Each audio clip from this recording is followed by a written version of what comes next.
Assalamualaikum warahmatullahi wabarakatuh. Perkenalkan, nama saya Nurul Andika dengan NPM 2024-12-20-041. Saya di sini akan menyelesaikan tugas RPL yang diberikan oleh yang terhormat Ibu Khairiyah M.Com. Baik, kita masuk ke bagian apa yang disuruh. Nomor 1 adalah cari ide untuk membangun aplikasi dan sertakan latar belakang permasalahannya. Kedua, jelaskan model rekayasa perangkat lunak yang digunakan dalam membangun aplikasi tersebut. Dalam kurung, waterfall, garis miring RID, garis miring prototype, garis miring agile, garis miring incremental, garis miring harus pilih salah satu. Baik, selanjutnya yang ketiga yaitu gambar desain sistem menggunakan use case diagram dan data flow diagram menggunakan tools seperti WO atau sejenisnya. Di sini Ibu juga memberikan catatan kepada saya, yaitu jawaban ditulis dalam bentuk laporan. Kedua, buat video presentasi dengan menjelaskan isi laporannya dan menjelaskan secara detail terkait rancangan use case diagram dan data flow diagram. Baik, saya langsung saja ke bagian laporannya. Dan untuk use case diagram dan data flow diagram saya akan pisah. Saya akan berikan di akhir video saja serta penjelasannya juga.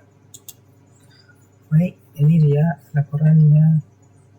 Sebagai judul, laporan analitis dan desain program perangkat lunak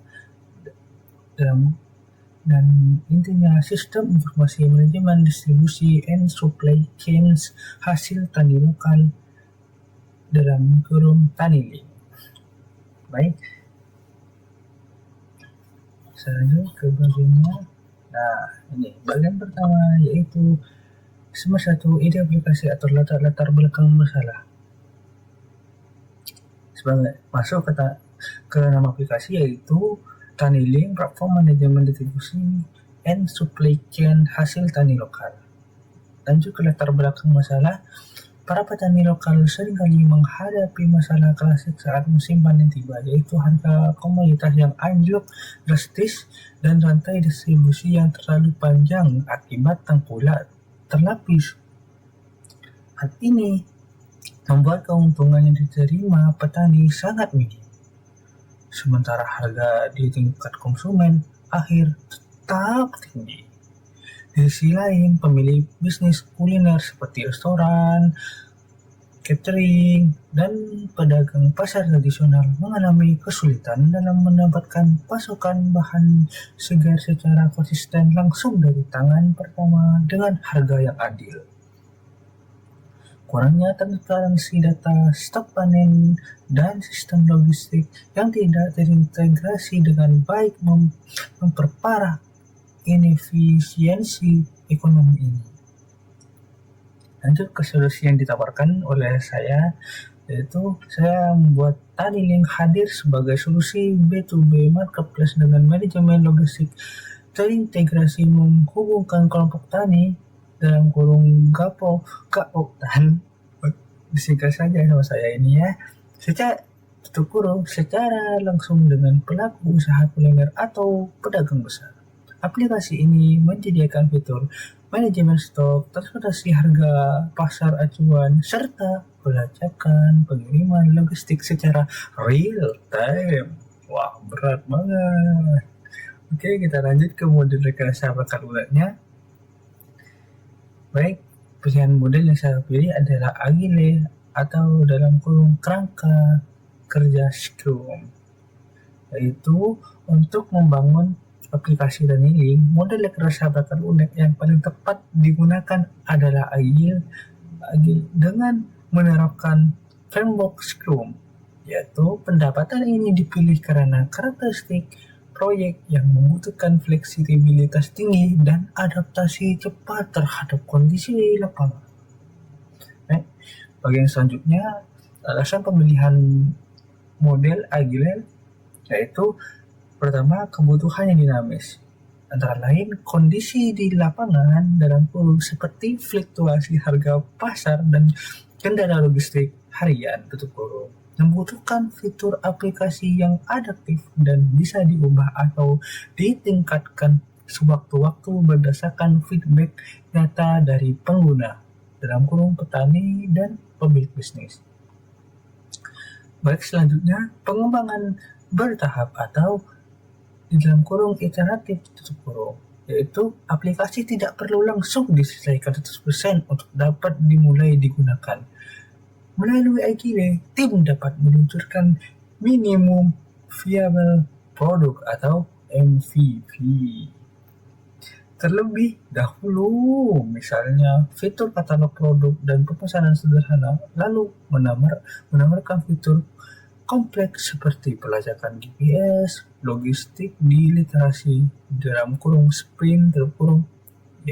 Selanjutnya yang terakhir, kolaborasi tim dan pengguna. Melalui siklus sprint yang teratur dalam kurung biasanya berdurasi 2 atau 4 minggu, tutup kurung, tim pengembang dapat terus mengevaluasi hasil kerja bersama perwakilan kelompok tani atau pembisnis untuk memastikan antarmuka dan fungsi aplikasi benar-benar user-friendly.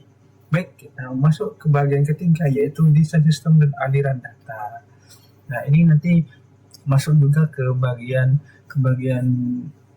DVD dan ininya juga ya. Baik, kita jelaskan aja.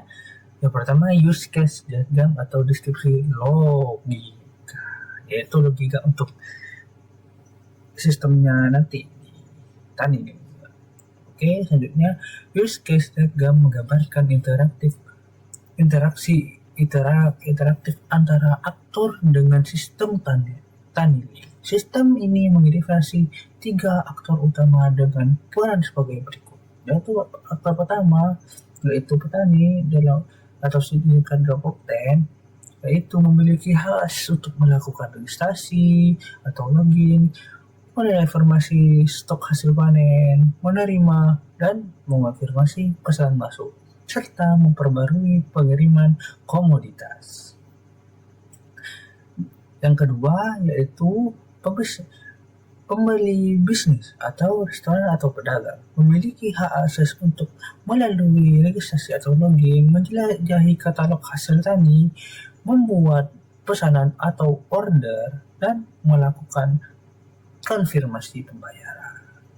Baik, selanjutnya yaitu admin server, yaitu bertanggung jawab penuh dalam mengelola data master pengguna, memvalidasi transaksi yang masuk, serta memantau laporan penjualan keseluruhan.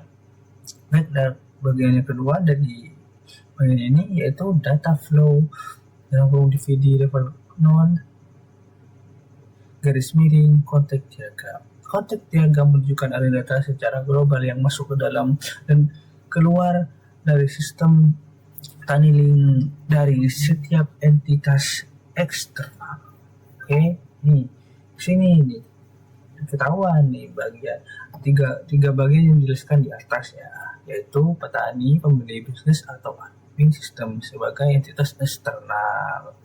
Selanjutnya masuk ke aliran data masuk atau inflow, yaitu di bagian petani ada data profil petani, data hasil stok panen, konfirmasi pengiriman, dan di bagian pembeli bisnis yaitu ada data pesanan baru, konfirmasi, bukti bayar, dan ulasan produk. Nah, selanjutnya bagian ekosistem memverifikasi data pengguna serta update data master and harga acuan. Baik, selanjutnya bagian aliran data keluar atau outflow. Di bagian petani ada notifikasi pesanan masuk, detail transaksi, dan laporan pendapatan harian. Selanjutnya di bagian pembeli bisnis ada katalog produk retail, ada invoice pembayaran, ada update status pengiriman. Selanjutnya di bagian admin bisnis laporan transaksi keseluruhan, dan yang terakhir adalah log aktivitas sistem. Nih, ada catatan ya.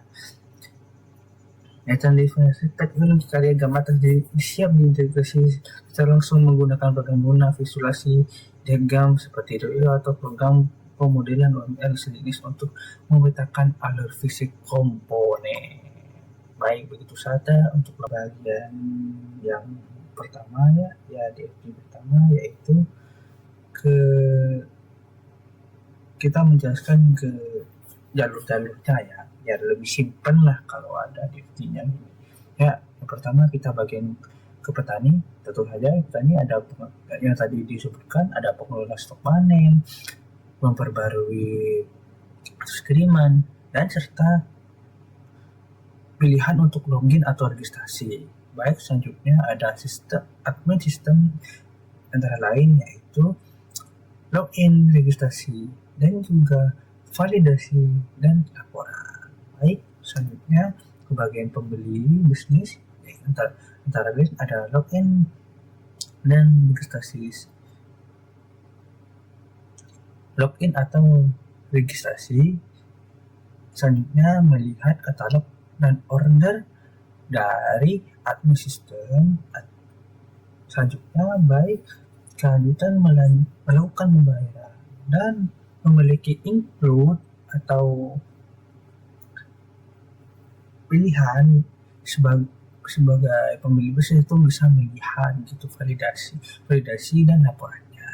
Oke, nah dalam DD ini ada satu yang sering berhubungan, yaitu login dan registrasi, dan sesuai bagian admin ini berperan penting karena dia sebagai pihak ketiga yang menghubungkan antara petani dan pemilik bisnis di Tanilink.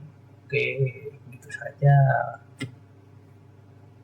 Selanjutnya yang pertama, mohon maaf, saya akan menjelaskan, saya memberitahu untuk kesalahan itu yang tadi saya yang menjelaskan itu ternyata harus diagram, saya lupa, dan yang ini adalah DFD. Baik, untuk saya menjelaskan untuk DFD di Tanilink ini, yaitu pertama ada petani, ada sistem Tanilink, ada pembeli bisnis dan admin sistem. Nah, saya sudah diberi tanda di sini untuk bagian-bagiannya ya. Petani dan sistem Tanilink ini masuk ke info pesanan atau detail transaksi. Dan salah. Oke. Baik, saya akan menerangkan. Yang pertama ada variabel petani, variabel sistem Tanilink, variabel pembeli bisnis, atau admin sistem. Baik, untuk hubungannya saya akan jelaskan. Yang pertama adalah petani, dia punya hubungan ke sistem Tanilink antara lain yaitu sebagai melihat data stok dan melihat profil dari petaninya tersebut. Selanjutnya, dari sistem Tanilink, dia bisa mengirim info pesanan atau detail transaksi. Selanjutnya, kita ke bagian pembeli bisnis. Pembeli bisnis ini ada hubungan ke sistem Tanilink sebagai data order atau pembayaran seperti ya data ordernya, apa dia punya data order apa ke petani dan sebaliknya. Nah, selanjutnya dari sistem Tanilink dia akan mengirimkan info katalog atau status kirim. Jadi sebagai sistem dia memberitahu kepada pembeli bisnis ada info apa aja yang didapat gitu saat dia menggunakan sistem Tanilink gitu. Dan selanjutnya yang di bawahnya ada admin sistem. Nah, dari admin sistem ini ada hubungannya kepada sistem Tanilink sebagai verifikasi atau master antara lain, yaitu dia bisa mengotak-atik gitu apa aja yang ada di sistem Tanilink karena sebagai admin dia yang mengelola dari sebagai laporan katalog atau pesanan gitu ke petani, dan juga dia akan memberitahu ke pembeli bisnis jika sudah terkirim atau enggak. Nah, juga sistem ini ada hubungannya juga ke admin sistem sebagai dia akan mengirimkan laporan transaksi. Nah, juga nih seharusnya saya lupa, ini seharusnya laporan transaksi ini ada ke bagian pembeli bisnis dan bisa jadi ada hubungannya ke petani. Saya lupa untuk menambahkan. Jadi membahas itu saya. Ya begitu untuk diskusi dagang dan DFD dari Tadilin.